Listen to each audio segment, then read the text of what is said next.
Yes.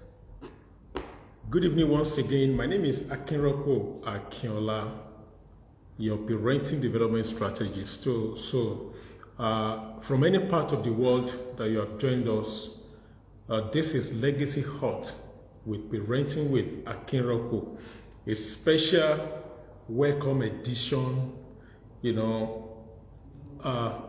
all the teachers out there.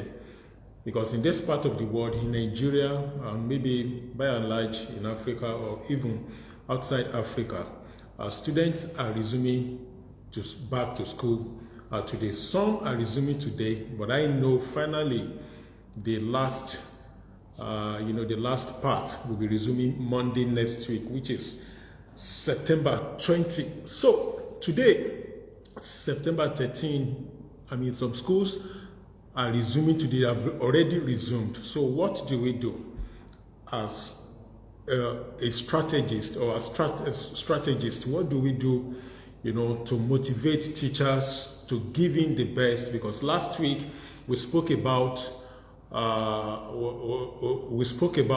ones that concern parents, on how parents can get themselves articulated, in spite of obvious challenges staring us in the face. How can we parents, how can we really stay safe, stay calm, by not just being overwhelmed with all those areas of challenges? And one of them I mentioned is relationship. Relationship is key.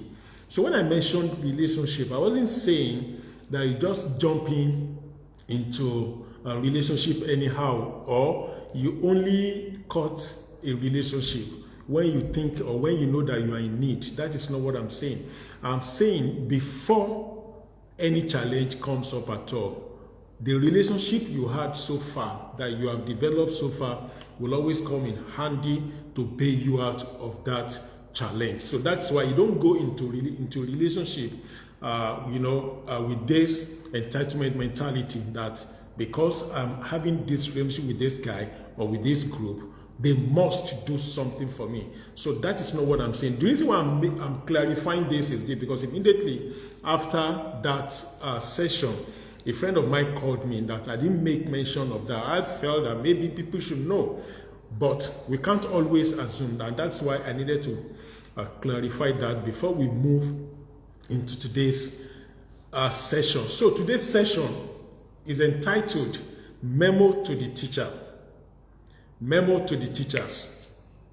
Memo to the Teachers. So when I said memo to the teachers, what does it really mean when I say memo to the teachers? And we're all familiar with this, in the organization, when you hear memo, you know what memo is all about. When you hear, have you read the memo? It's a means of communication.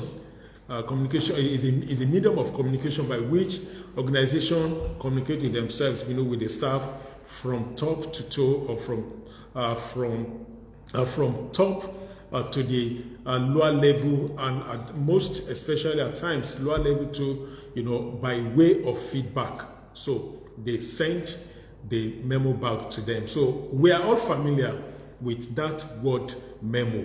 So why am I saying this today? I'm saying it because I see a lot of teachers, going through stuff. Sometimes last week I was in a school. They were having a retreat. And I was invited to come out, to join them in the retreat. Then we have a discussion together, very robust discussion. And one thing stood out from the questions, the questions they asked. One thing that stood out is about how can teachers really be efficient in marrying relationship and at the same time demanding responsibility, demanding accountability, from the student they lead, in a class. A teacher said he had discovered so far that he likes to relate very well with them, like he told me, because I told them to define, their value system, because that value system will always be something, it's going to be like a compass that will always guide their behavior in the class. And that teacher said relationship is one of his cause, that all the students, they love him. Even his fellow teachers, co-teachers like him, they love him as well for that. But he discovered that most of these students, virtually most of them, they want to take advantage of his relationship skill in relating with them very well. They are taking the advantage of it such that, they disrespect the school authority, they disrespect the rules, in the school. So the question is, what will I do in this regard? So that thing really stood up. And every one of them in that retreat corroborated with the fact that they too had faced that challenge before in the way they relate with the children, and they've not really seen. At times they lose it.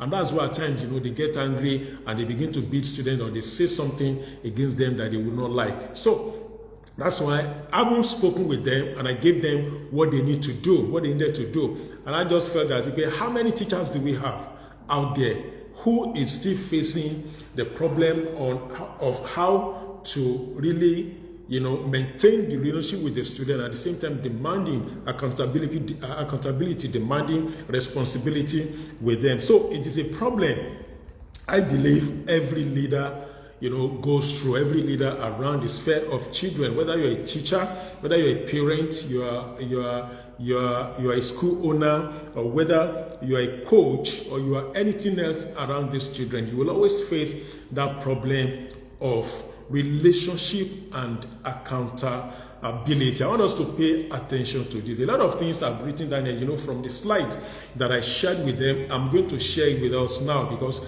that relationship and responsibility or accountability wasn't part of what was designed for the retreat. But immediately they put that question up for me, during the break. What did I do? I needed to script something out for them so that they go home, because I discovered that is one of the key problems they're having, going into this new session that they just started today. So it's a problem any leader of the next generation faces eventually when they're a teacher, coach, parent, or anything else. So why most of us believe that building relationship with our students is key to creating a safe environment where they can bring their whole selves to the classroom.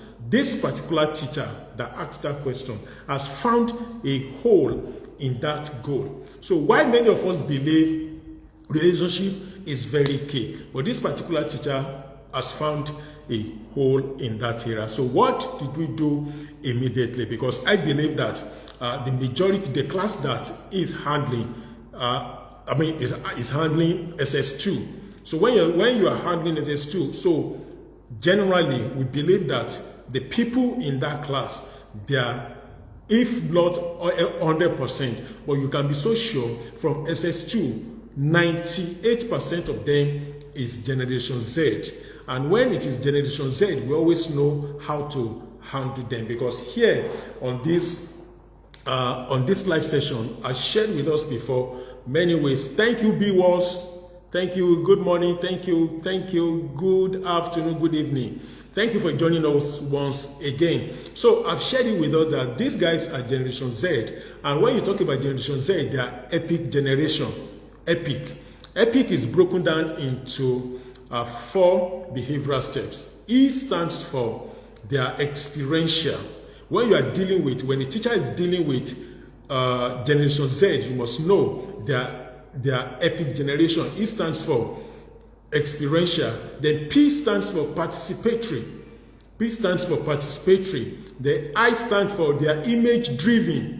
These guys are image driven. So if you are talking about relationship with them and you still want to demand accountability, you want to demand responsibility with them, you must bear it in mind that most of the tools you want to use must really be experiential, participatory, image driven. They are image driven, picture driven. Then which one is EPIC? Then the last one, which is connected. They are connected generation. So epic, E experiential, P participatory, E I image driven, then C they are connected generation. So if you have this at the back of your mind as a teacher, or educator, a school owner, you won't have problem with them, even when you are having an awesome relationship with them, right? So when you have that at the back of your mind, what do you do? And my guess is that they have this problem, but luckily for us on that day, there is an old idea which I shared with them. It's an old idea that I believe everybody, could have access to, but they did not know until that particular area. They said they've heard it before. They said they wanted to practice it, but the fact that they don't know how to how to make it work effectively. So they were handicapped. And that thing, what I'm talking about, is called social contract. Social contract. So if you have your pen there, please, you can write this down. Social contract. So what is social contract? Social contract is something that was battered in the 18th century. It's an 18th century idea conceived by John Locke, the famous American philosopher. The idea of a social contract was created to ease any hesitancy in participating in a binding contractual agreement, especially for the parties that will be holding to that agreement. Let me say that again. This is an 18th century idea conceived by John Locke, the famous American philosopher. The idea of a social contract was created to ease any hesitancy in participating in a binding contractual agreement, especially for the parties that will be holding to that agreement. Now the question is, you want to ask is, why social contract when the schools have the rules that govern them? So anyone will ask this question, because we said that social contract is an idea that was created to ease any hesitancy in participating in a binding contractual agreement. So between the students, between the teachers, there has to be a social contract. Between the school and the parents, there has to be a social contract, such that none of the parties is allowed to break any rules, any agreement from that social contract. But the mistake we made, the difference between social contract and the rules of engagement in the school is this. Now, remember, participatory. These guys are epic generation. They are epic generation. E, experiential. P, participatory. I, image driven. Then C, connected. So the difference, that epic generation now pick a hold, from the rules of engagement in the school, the rules of engagement in the institution, because the rules of engagement are totally the creation of the school management. That is where the problem is. Those things are totally creation of the school management. But when you talk about the social contract, the teachers involve the students on how are we going to run this session each free. How are we going to respect ourselves? How are we going to maintain rules and order of the school? So social contract is not in any way in a supremacy battle, to fight the school rules. Because when I was discussing with them, this is what they put at me. They are saying that they have the rules already in the school. And I told them, I made them to understand that you don't know the generation you are dealing with. When you deal with an epic generation, you can't rule them, you can't relate with them, and at the same time, you can't demand responsibility or accountability from them by using the rules of the school, which is very, very problematic. Right? Now, another question is the challenge, because what that social contract means, what we're going to do is we're going to meet all the students in your class. Every teacher will meet all the students in their class and ask for them, how do you want to be treated in this new session? How do you want the class rule, to be upheld? How do you want to respect the humanity of others? How do you want to do this? How do you want to do that? How do we maintain law and order in this session? So by the time you want to engage them one after the other like that, the question now is, or the normal thing that will come is the loss of time. That may waste time, but at the long run, it pays. Imagine if you allow the students, if you and the student, you engage together and you discover that you spend about 2-3 weeks in fashioning out the social contract that govern the school.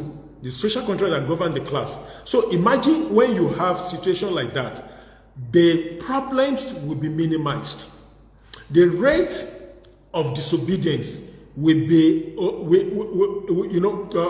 be so minimal, will be brought to a minimal level. That rate, there won't be all this issue of someone broke the rule in the class, go and see the teacher, go and see the head teacher, go and see the principal, did this, did that. So on the long run, though it may take time at the initial stage, but on the long run, all the parties are better for it because the rate of error is reduced. The rate of disobedience is reduced drastically because everyone is involved at the initial stage of how we're going to run the school. So look at the benefits.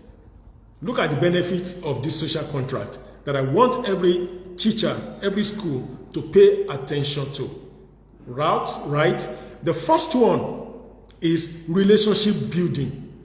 When you engage your students on social contract, there will be relationship building. The second one is self-awareness. The student know themselves, the teacher know themselves, because remember, I've said this thing sometimes ago, and I'm still going to say it again. Students support what they help create. Let me say that again. Students, the same way children, they support what they help create. So if you're a parent and you just think that you want to, lay out rules, you want to set up rules, in the absence of your children, and you expect total compliance, it's not going to happen because they don't know what you are doing. They believe that daddy or mom is partial, is wicked. How could you have done this without my input? So self-awareness that's number two. The first one is relationship building, the benefit of social contract. From teacher to student, right? The third one is empathy, because every student put their pain zone, in the agreement of social contract.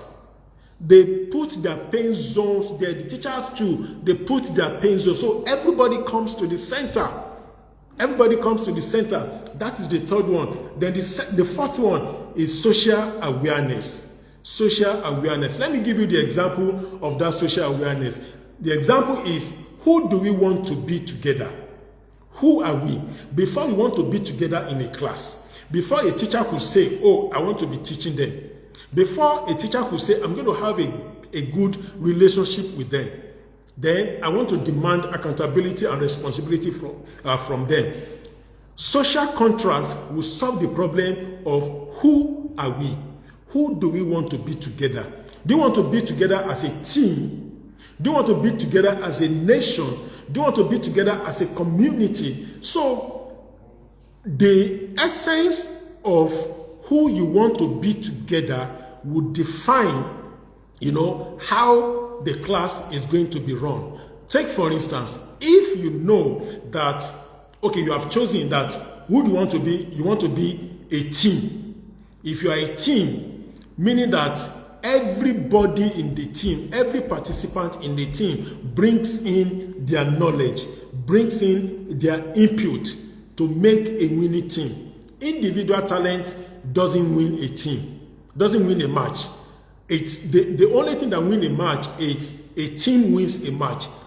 Many of us who are familiar with football clubs, you will always know, at a point in time, individual talent will wane away, will ebb away, but a team will always win matches. So that is what social awareness is. Who do we want to be? You want to be a team? You want to be a community in our class? You want to be a nation in our class?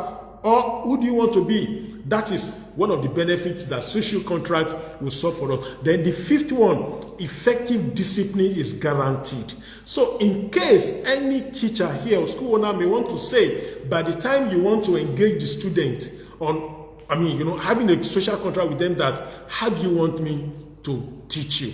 How do we want me to nurture you? How do you want us to maintain law and order in this class? Some school owners will always believe that you are subduing, that you are subduing the school authority. You are subjecting the school authority to be trampled upon by the student. It is never so.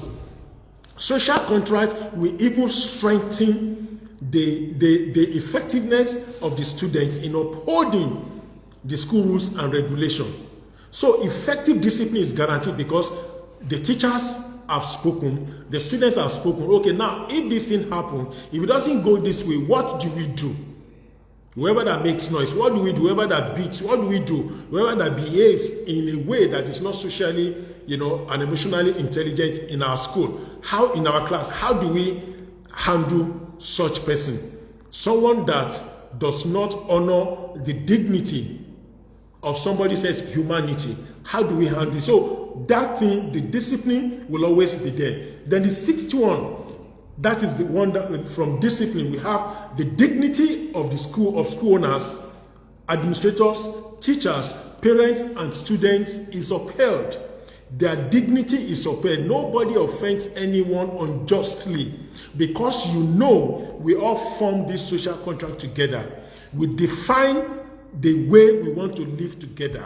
We have defined ourselves that we are a team in this class. Everybody's opinion is respected. It is not about I am the teacher, then I want to force my opinion on you. No. Meanwhile, entering social contract doesn't really mean that it's always, I will get there now, doesn't really mean that it's always democratic.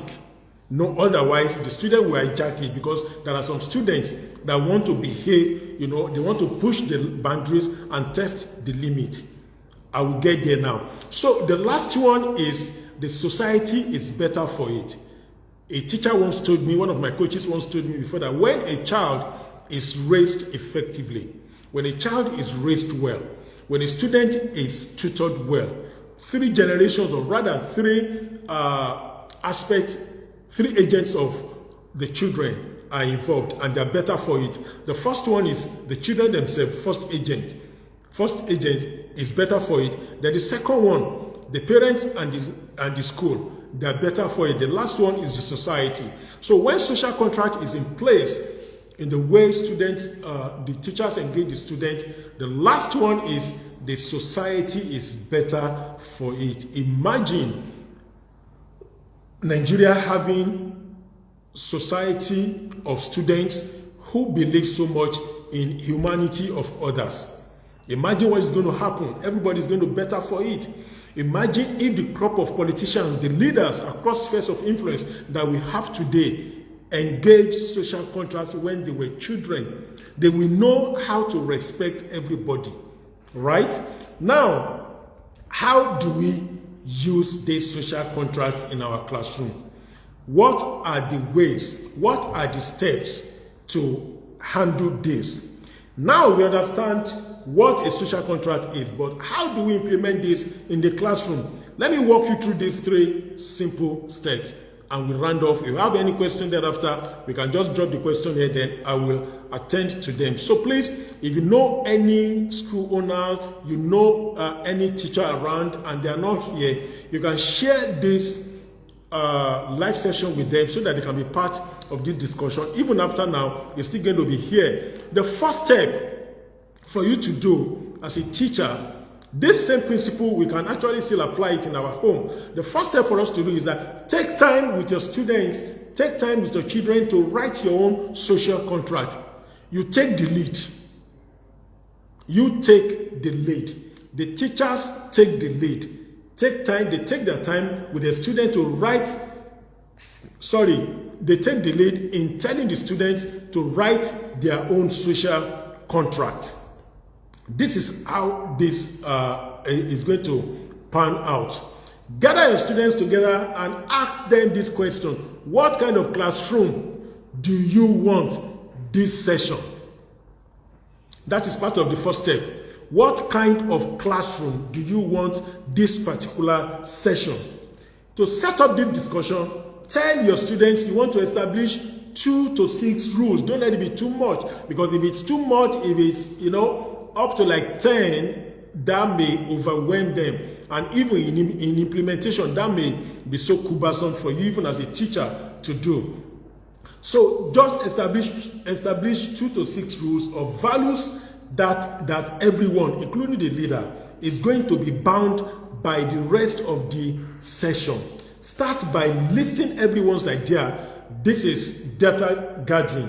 Listen to every one of them's idea, then whittle down to the popular ones, because they will tell you, some will even tell you that, teacher, I want to, instead of having like maybe like 2 break sessions, you know, the recess and lunch break, or what do they call it now? They may even say that let's have another session that we can go and play football after they've really experienced all those 2 sessions. Those things are bound to happen because there is likelihood, because they have the tendency to want to push the boundary and test the limit, right? So what do? Prune everything down to the popular ones such that everybody is well informed about what is to come. That is the first step. Don't forget, if you ask the leader to feel like something is missing, make sure to speak up. If you know, that is why I'm saying that a social contract is not totally democratic. When you feel that something is missing, that something they're supposed to add there, or something is not supposed to be there, speak out as a teacher and open up. Let them know why this thing is supposed to be there, or why these things are not supposed to be there. Imagine one of those things that should be there is, in this class, we speak with kindness to ourselves. In this class, when someone is speaking, we don't interrupt. In this class, everyone participates equally.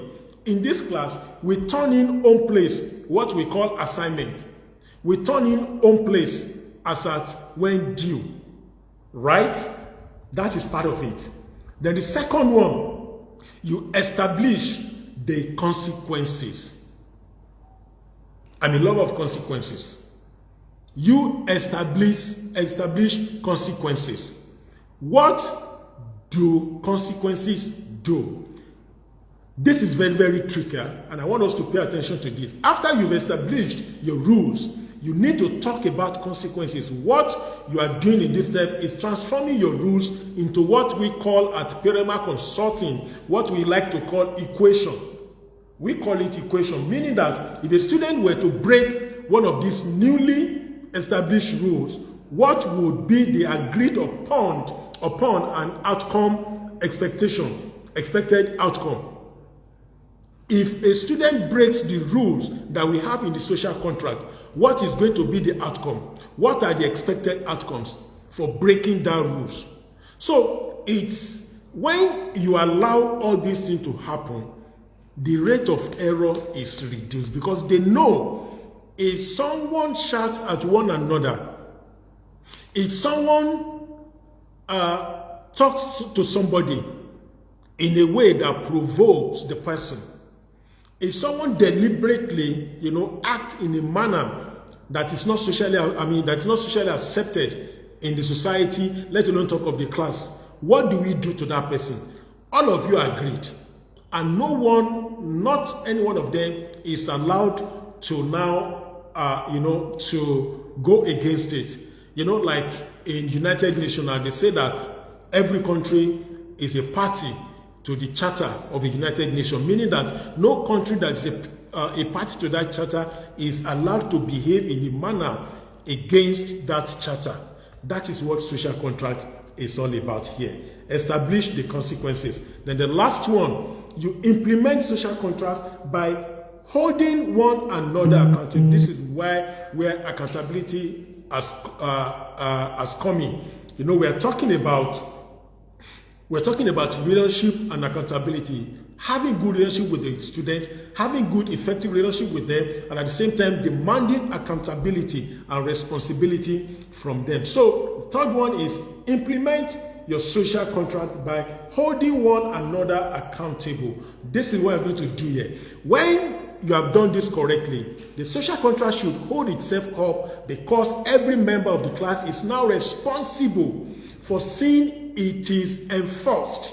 Indeed, part of the value of the social contract is that the teacher does not have to be the bad call, right? So the teachers don't have to be the bad cop. We have good cop and bad cop, even between the two parents. Some children would like to deal with the dad, because in some homes, dads are supposed to be the good cop. In some homes, moms are supposed to be the bad cop. And the thing interchange like that. It depends on how they've been running the home. But when the social contract is in place and everybody is held accountable to whatever that happens in that place, including the teachers and the students, there is no way you're going to have a bad call. When rules are broken, right? Since these rules that students have created and were not imposed on them, the schools do not impose these rules and regulations on them. The teachers do not impose it on them. The students sat down. They agreed with the teacher. Now tell me, how won't we have, a cordial relationship in that place? Just tell me. It's not that the student just resumed today and teachers, maybe on the assembly, the head teacher just said that, please, these are the new rules. I want you to believe that this thing used to do before is not going to happen again. Whoever that does it, I give you 6 strokes of the cane. Whoever that does this goes on suspension. Whoever that does this, when we discuss that with our students on the assembly, they feel neglected and they feel embarrassed. So the problem is not about them, being obedient.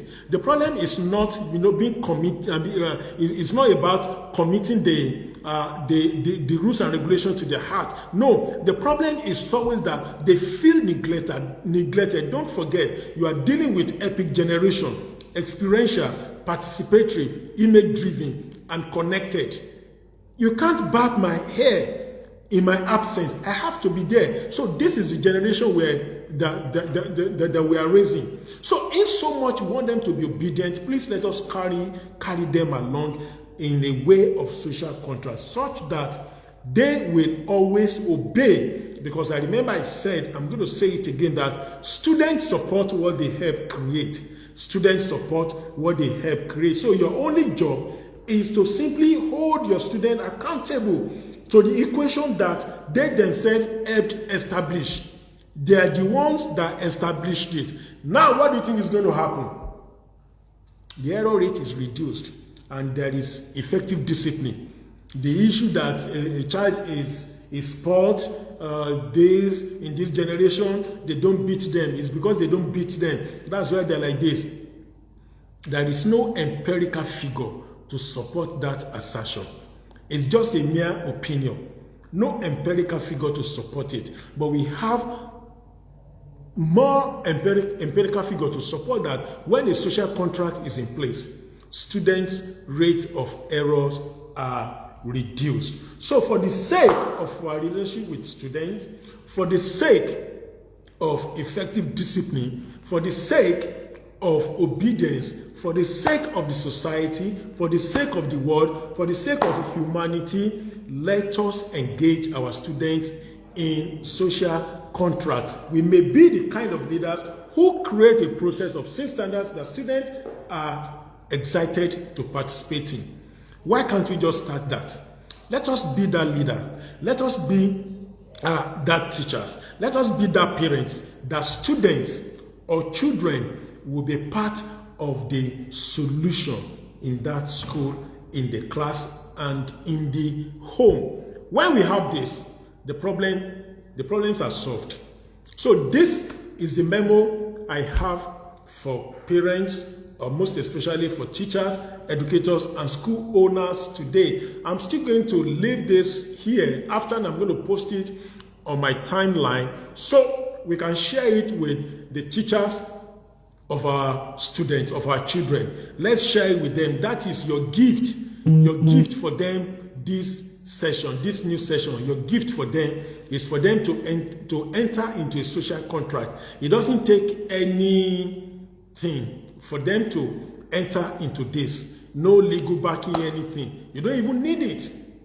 You are not contravening the rules of the school. You are not in any way contravening the rules of the school. Rather, social contract, effectiveness of social contract will strengthen, the efficacy of the rules and regulations that the schools are having or the schools have put in place. So this is my gift for us teachers this week. As you have resumed today, I pray that every of your agenda, I pray that every of our heart desires towards giving these guys effective and nurturing effective teaching is granted. This is my prayer. But beyond that, don't forget to enter into them, to enter in a social contract with them, and everybody will benefit for it. Let me run us through that benefits again in case some people just joined us. The first benefit you have is there is relationship building, effective relationship building. The second one is self-awareness. The third one is empathy. The fourth one, there is social awareness, because you want to know, who do we want to be together? Who do you want to be? Do you want to be a team? Do you want to be a nation? Want to be a community? You must agree with your student. The fifth one, effective discipline is guaranteed. The sixth one, the dignity of the school owners, administrators, teachers, parents, and students is upheld. The last one, the society is better for it. So I want to thank everybody who has come on board today. Time will not permit me to go through this one after the other, but I acknowledge every one of you. Thank you for being with me today on Legacy Hut with Akinropo on my Instagram handle. Don't forget, share this message with the teachers of your children. They will like it. Thank you.